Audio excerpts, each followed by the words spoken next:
Hey everyone, it's Christina Holloway here. Let's talk about communication. What is it? How does it work? How can I make the most of it? And most importantly, how can I use it to get other people to understand me? Now, effective communication really boils down to three main elements: the purpose, the message, and the response. What prompted you to communicate? How did your intended target receive your message? And how are you going to listen so that you can respond appropriately? And each of these elements has a technique that, when used properly, can help you avoid miscommunication. And that's what we're going to talk about today. Real quick before we get started, please make sure to hit the notification button, hit the like button if you enjoyed this content, and go ahead and hit the subscribe button. I would greatly appreciate it. All right, so let's get started. I'm going to be really honest with you. This whole channel is really about communication. From developing a strategy to strengthen your professional relationships, to creating momentum and opportunity to move your career forward, to developing your persona so people know you and understand exactly who you are, to responding with integrity when situations get tough.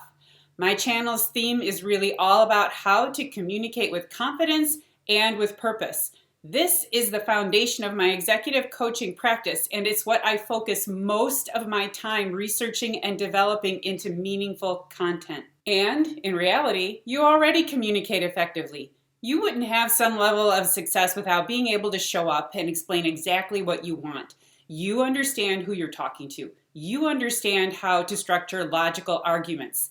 They may not always go well, but that's going to happen sometimes. You can even speak in front of groups when you have to.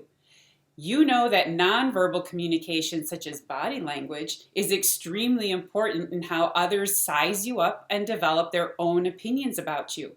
You also know generally what it means to use active listening, and you're open to trying it.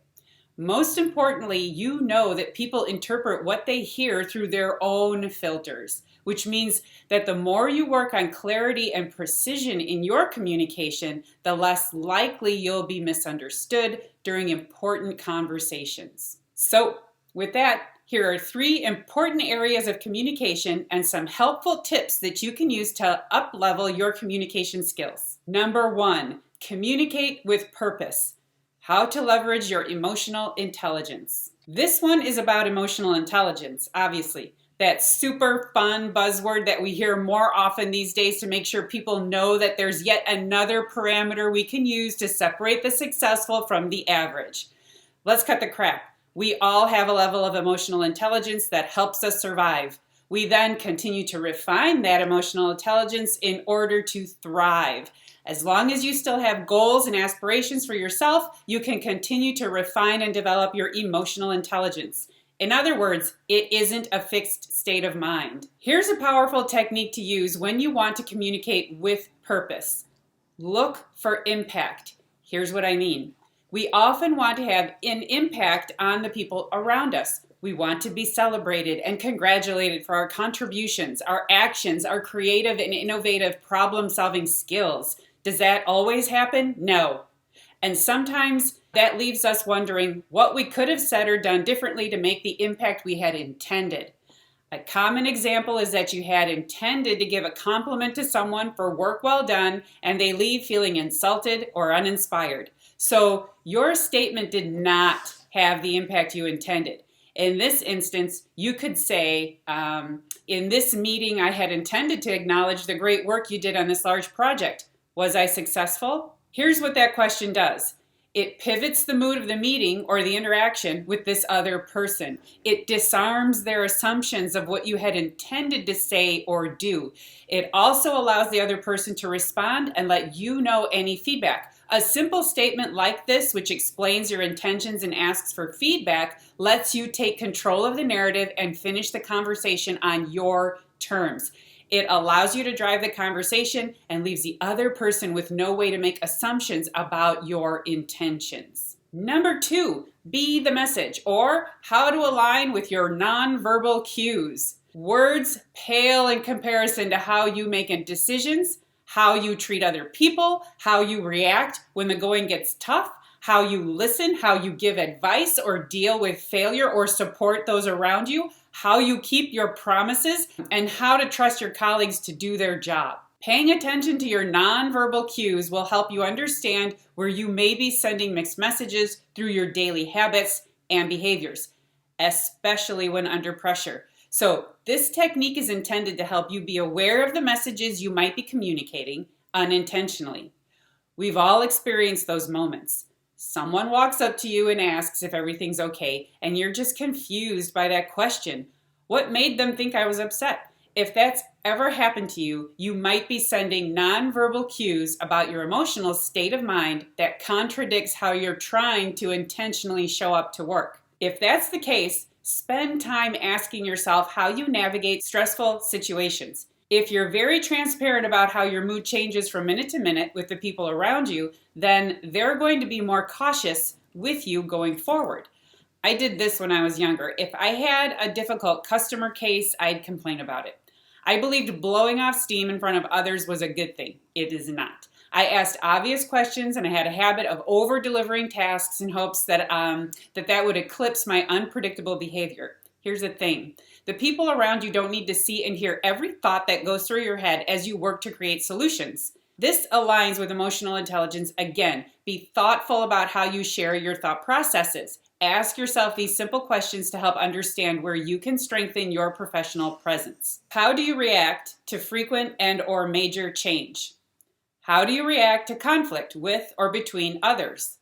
How do you react to failure made by others? How willing are you to admit when you're wrong? How do you behave with others when you are under pressure? The answers to these questions are telling.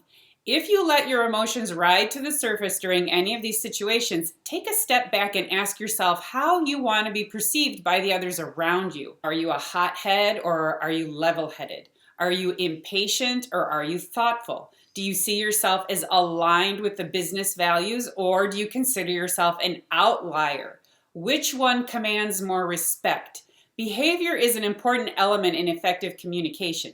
Take time to create awareness around how your behavior could be undermining your best efforts at communicating with confidence. Number 3, active listening, or how to establish strong boundaries. This one is hard.